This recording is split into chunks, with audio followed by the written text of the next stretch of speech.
What would you do if you woke up one frozen morning and found two abandoned newborns in your boat? No names, no footprints, no clue who they were, or why they were left for you. An old fisherman who found them makes a choice that will change not just his life, but the lives of two children whose past is shrouded in silence. But 18 years later, just as their lives begin to feel whole, a letter arrives, and with it, the past comes knocking. Listen to today's story until the end, and please let us know where you're listening from. Please do subscribe to our channel. In the snow-covered lakeside town of Stillwater, Montana, winter had sunk its claws deep. James Whitaker, a weathered black fisherman with hands like driftwood and a heart wrapped in quiet grief, woke before dawn. His boots crunched across the frozen earth toward Lake Echo, a place he'd known since boyhood. That January morning, intending only to check his ice fishing gear, James opened the hatch of his old wooden boat and froze. Inside, wrapped in woolen blankets, lay two newborns, a girl and a boy. No note, no footprints, no explanation. Just the hush of snowfall and the groan of shifting ice. Without hesitation, James scooped them up, pressed them tightly to his chest, and carried them home. Their tiny bodies shivered against his coat, and their muffled whimpers clung to the frozen air like fragile music. That day, his quiet, weathered cabin gained not just two new souls, but a purpose it hadn't known in years. He lit a fire, warmed milk, and wrapped them in every blanket he could find. The girl he named Sophie, after his late wife's favorite storybook character. The boy he named Ethan, after his father, a man of few words but deep compassion. And in naming them, in feeding and rocking them to sleep by the fire, James unknowingly began stitching together the torn pieces of his own shattered heart. Life changed in Stillwater. The townsfolk whispered at first, "Who leaves babies in a boat? Was the old man hiding something?" But James offered no story. "I found them. They're mine now," he'd say, then go silent. With time, suspicion softened to acceptance. The twins thrived under James's care. Sophie grew bold and fiery, chasing geese and hollering at moose.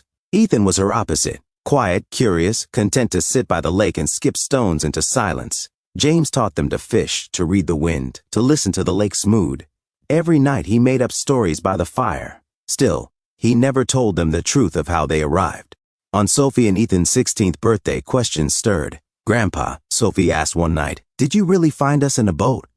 James looked into the fire. Yes, that was all. The children didn't press, but seeds had been planted. 2 years passed. They became inseparable fixtures of Stillwater. Ethan worked with the town mechanic. Sophie volunteered at the school library. But the unknown clawed at them. Who were they? And why had someone left them? Then came the envelope. It was just another morning, or so it seemed. The wind was calm, the lake unusually still. But something hung in the air, something unspoken. Sophie found it first. It was cream-colored, thick and unmarked. No stamp, no name, no return address. She turned it over slowly, feeling a strange chill despite the warmth of the day. When she handed it to James, his hands trembled before he even touched the seal. He opened it with the same reverence he might give to an old memory. The slip of paper inside was plain, just one line, in dark blue ink that looked handwritten, "They are ours. We're coming back." No date, no names, no explanation. The room fell silent. James's shoulders sank as if the paper weighed more than it should. He stared at it so long, Sophie wasn't sure he'd speak. And when he finally did, it was more to himself than to her. "I knew this day would come." "Who are they?" Sophie asked. James whispered, "I don't know. But I have an idea." A week later, a sleek black SUV with DC plates rolled into Stillwater.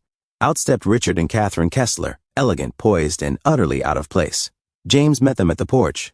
"We're here for Ethan and Sophie," Richard said. They presented DNA results, political history, a past marred by fear and ambition. The twins had been left to protect a legacy, not lost but hidden. Catherine's tone was clinical. "We can give them more. Education, opportunity, a real future."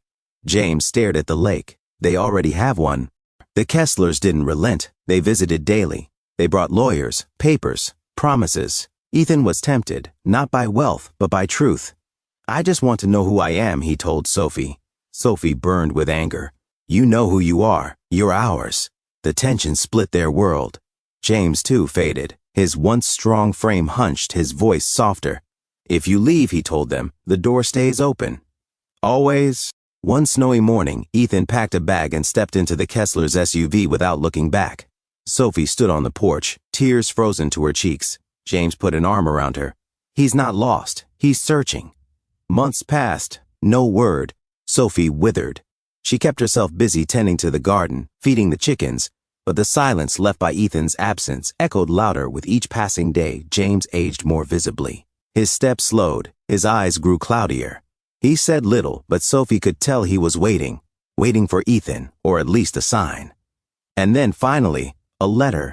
It was 3 lines in Ethan's familiar scrawl. Sophie, I don't know who I am, but when I close my eyes, I see you and Grandpa. I haven't forgotten. Hope returned, but also fear. What had he become?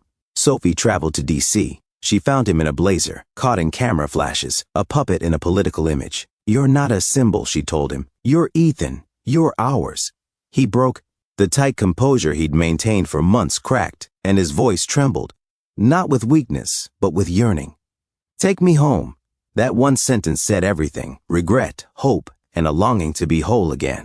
Ethan's return was quiet. No parade, no big speech, just a knock.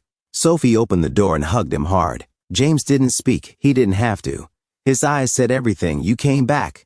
They sat by the fire that night, just like always. James's health declined. He gave Ethan a small wooden box. Open it when I'm gone.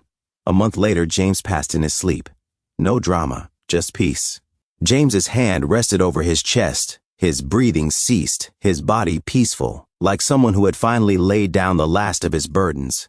They didn't cry right away. They just sat beside him, holding his hands, honoring the silence of a man who had given them everything without ever needing to say much at all. Ethan opened the box. Inside, a letter. I didn't save you. You saved me. I was adrift, a man hollowed out by loss, until the day I found you in that boat. Blood means nothing if there's no love to bind it. What we shared wasn't duty. It was choice. It was heart. You were my reason for waking up every day, for believing in something again. Don't forget that. When the world makes you question who you are, remember what we built here. Out of nothing but kindness, stories, and trust. That's what matters most. They didn't cry in the usual way. They grieved by remembering every story he told, every knot he taught them to tie, every look that said I'm proud of you without needing words. And in that quiet grief, they found a strange kind of peace, a peace rooted in the love James left behind. Sophie turned the cabin into a community library. Ethan rebuilt the dock. A wooden sign stood above it, to the one who held us when we were drowning. Visitors came. Some heard the story. Some didn't believe it. But those who knew Ethan and Sophie saw the truth. A fisherman chose love over fear. And that choice changed everything. What would you have done if you were in Ethan and Sophie's shoes? Would you follow the truth written in your blood, or stay loyal to the love that raised you? Please share your thoughts and opinions in the comments below, and do subscribe to our channel.